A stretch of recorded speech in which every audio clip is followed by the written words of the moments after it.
Hey guys, just a quick video just to discuss a marker called HbA1c. So this is a common blood marker that's used to assess someone's average blood sugar levels.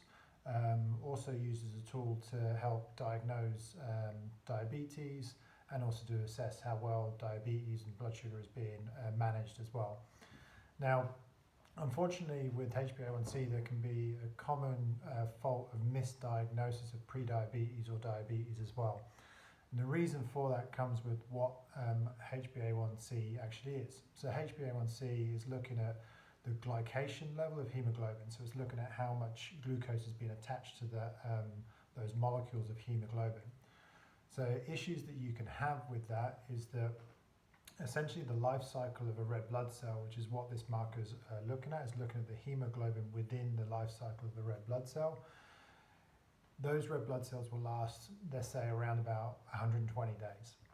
Now, because of that, it's said that the HbA1c marker is an idea of your average blood sugar over the space of a 3-month window, 4-month window, that sort of area, just because of the life cycle of the red blood cell. So issues come when your body is not producing as many red blood cells, or the life cycle is being affected for some reason or another, or if your body is making low levels or poor quality levels of hemoglobin. As a result of doing that, you're going to change the glycation rate of the hemoglobin, in which case then you're going to change the HbA1c. So it's really, really important that if you do get a diagnosis of pre-diabetes or diabetes, having never had a diagnosis before, that you also check the hematology. So the hematology is going to be looking at things like your red blood cell count and hemoglobin. What you will find is that if someone is anemic, so their levels of, say, their hemoglobin or their levels of their red blood cells, or both, are dropping down, this makes hemoglobin A1c a marker that is not accurate as a measurement tool for diabetes.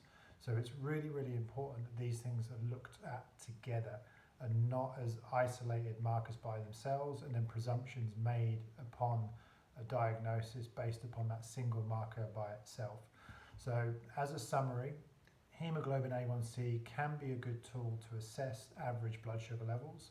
However, we also need to consider the hematology of that individual, and to be sure that we need to rule out any kind of anemia that then might skew that HbA1c marker.